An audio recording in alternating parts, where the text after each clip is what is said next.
Welcome to day 20, Gifford Youth Orchestra's annual concert series. I'm starting with this t-shirt because I'm going to talk to you tonight about our summer camps. It's the one piece of our history that I haven't touched on at all.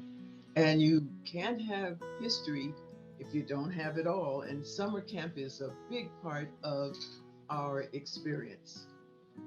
2008, Gifford Youth Orchestra had its first summer camp. Summer camps always have crafts, and this was the craft for 2008. We asked the children to design and create their own t-shirts. Now, of course, that's not unusual. Camps do that all the time.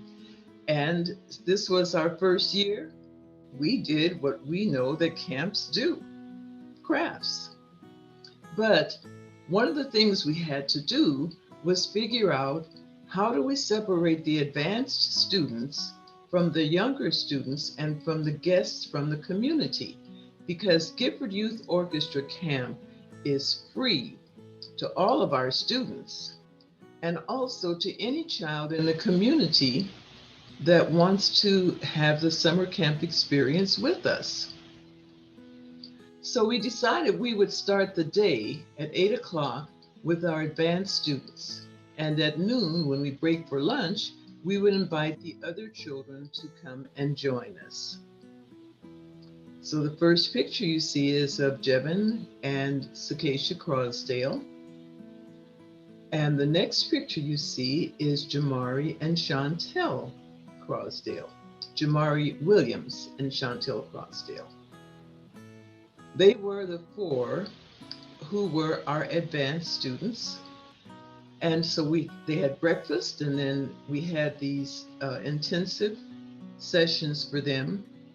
But there was this one young lady, Lanaya, who was too young to come in the morning. She was a beginner, but she wanted to listen and observe and didn't want to go home. So we let her sit in the corner, holding her little violin for 3 hours while we had our intensive. And she was just so content to be there listening and observing, Lanaya Wesley. As part of our camp experience, like all camps, we had games. And the next photo shows the silly game called musical chairs.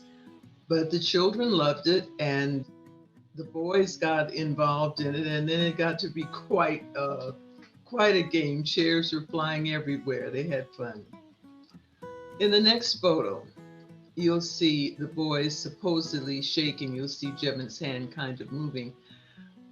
We introduced Qigong to our boys and girls. James Walcott, a very well-known Qigong teacher here in Indian River County, came and taught Qigong first to the boys, and then another level of it to the other students. Now, you see that little boy standing in the center of the circle? That's Javier, and I'm going to mention him later on, but just notice how tall he is. I think he was about 5 years old then, 4 or 5. In the next picture, you'll see still Qigong, where some of the senior citizens came to camp that afternoon because they wanted to know, what is Qigong all about? And as a result of them coming to our camp, then John Walcott was able to go to their class and give them Qigong during their summer period. Now, the next photo is Lanaya again, Lanaya Wesley, and look at that smile on her face as Chantel is teaching her how to play the cello. It's one of my favorite camp pictures. She's just thrilled. In the next photo, you see what we always have at camp. Everyone has food and more food and more food. And there are those happy campers enjoying the food that year. Because we have boys and girls of various ages, Then our crafts have to be designed for various ages. And you'll see the younger children in those pictures. You'll see Iva Powell, who was then our camp director, and how patient she was with these small children, helping them to enjoy their crafts. Then there are older children in the next slide making their crafts. And again, there is food because we always have food. There were volunteers who came to assist us. There is a picture there of Mr. Anderson, whose daughter was a part of camp, but he came and helped us that year. A picture following that is Tatiana's grandmother, Alexis. You may have heard me speak of the Gifford Youth Orchestra's Secretary of Gratitude. That's Miss Alexis Krasotkin. And she's there watching the backpacks as the children have gone off to swim. In the next slide, to help you understand what that is, Marissa Rollins was our summer camp director and decided the way that she wanted to teach the music lessons that year was through games, through Jeopardy. And so she created this board with these questions on it, and the children really loved the games and they learned a lot from the game setting that she created.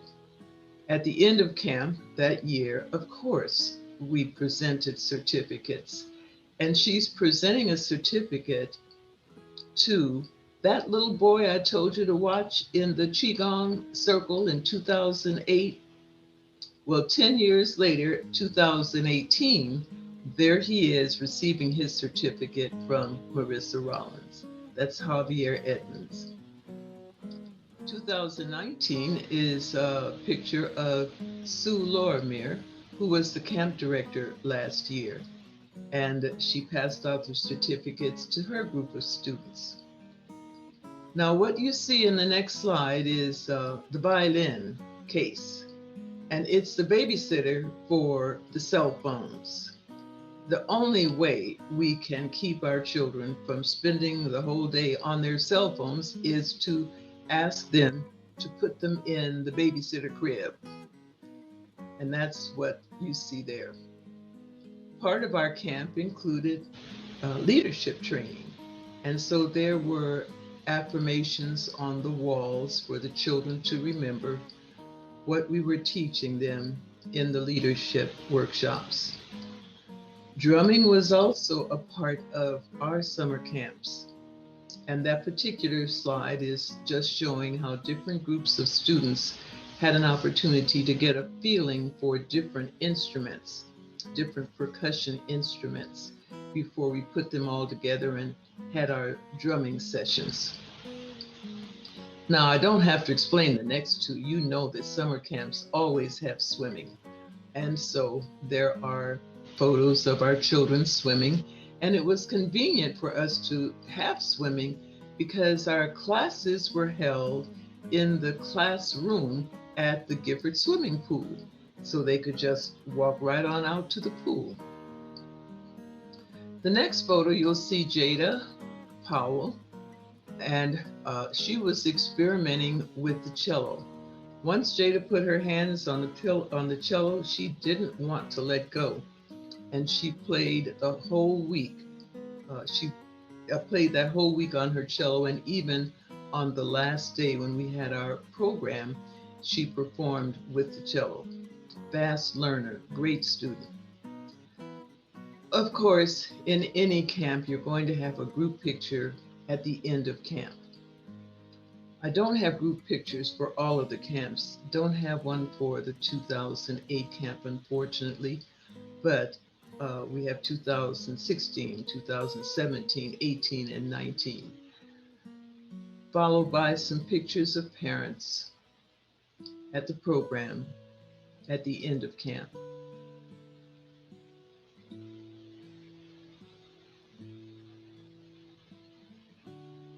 And then there's a photograph of Abby Lorimer, who was the teacher last year. She's the one that brought the cello and coached Jada Powell on the cello. And Abby wasn't one of our teachers then, but she is one of our teachers now. She lives in London, and because we're on Zoom, she continues to teach boys and girls in our program through Zoom. At the end of camp, you always have a crew of people to do the cleanup. Iva Powell, our executive director of programs, was always behind the scenes, making sure things were in place, ready to go, ready to take apart, ready to put away. And there she is cleaning up with the mop and the broom. The next slide is Louise Jones, who was one of our teachers. She can't figure out what to do with the drums. And then there's a slide of Noemi Joseph, sorry. And she's posing with the broom and the dustpan too. Great crew to help us clean up and put things away every day. Now, in addition to the Gifford Youth Orchestra's camp, our own camp, several years ago, two women in Indian River County gave us 2 scholarships to the Mike Block Summer Camp. Mike Block is a musician, a cellist, who plays at the level and plays with Yo-Yo Ma, and travels all over the world performing his instrument, writing music, and giving workshops. And one year he was invited to come to Vero Beach and do the same thing here. So he comes to Vero Beach, and children and teachers from all over the world come to his summer camp here in Vero Beach.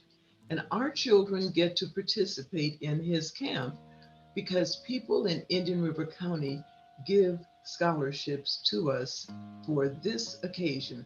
It's a very expensive camp, but we have scholarships for our children. And if we don't have enough scholarships, Mike Block will give a concert or two to raise money for our children to have scholarships to attend his camp.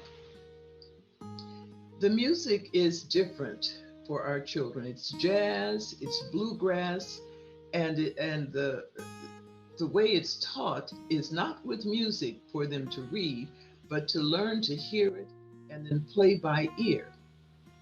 And also, they are required to write their own music and then combine their songs in a small group with others who have written their own music. And that's what they present on the last day of the Mike Block camp. By that time, they will have spent the whole day, every day, with those children from all over the world, and the evenings out on the beach with food and playing on the beach in jam sessions with these children. It's quite an experience for them. And so the pictures you see there are of Mike Block and his wife and a camper, and one of our young campers, Tatiana Wallace, is performing with them. In the next slide, you'll see Tatiana again, and Mike Block and his family, and Matt Stott and his wife and children. And you've heard me talk about Matt Stott. He helped us start our Gifford Youth Orchestra back in 2003. He was the orchestra director at Vero Beach High School. And then he started the orchestra in the middle school. That had not ever happened in Indian River County. And this is how our children were able to start music in the school system in middle schools, because Matt Block was teaching it. And because he knew our students, having helped us develop the program, our students just walked right into his orchestras and performed very well because of the coaching that he and our own Joan Hard gave them. In the next slide, you'll see children. Those 3 children in the front are 3 of ours that, what year was that? That was 2018. They're waiting to go on stage at the Mike Block camp. And the next slide, you'll see that same fellow, Javier, that little boy, and that's one of his buddies from middle school, who also went to Mike Block Camp that year. And the next slide is again Javier, but with Luke Pelt, our high school graduate this year. They are with one of the teachers from Mike Block. And the final picture is me with Isabella and Giovanni. We were having lunch together outside by the swimming pool while the other children were inside because there was no room for us. I don't know what we were looking at, but I included it because they're happy. And that's the way our campers are. They're happy. So now you know a little history about Gifford Youth Orchestra summer camp and how people have supported us. And we're hoping that the support will continue so that one year we can have summer camp all summer instead of just 1 week. Wouldn't that be wonderful? The children could have a break all summer and their parents could have a break all summer. Well, we look forward to it. But between now and next summer, I invite you to enjoy very special music that we have for you tonight. And tomorrow, I'm going to tell you about those young people. Fascinating story. I can't wait to share it with you. I love talking about those children. And one day, the young lady you're going to hear next, one day she is going to be performing at the same level as those young people. Enjoy tonight, and I'll see you tomorrow. Hello, I'm Simpa. I live in Kampala, Uganda, Africa. I'm a team leader at Street Farm Foundation, Uganda, and a soccer player. I'm happy to introduce today's performance by Peyton Henderson at the piano. She is 6 years old in the first grade at the Suncoast School. She has been playing the piano programs for 2 years. Today, she is playing London Bridges for her first solo.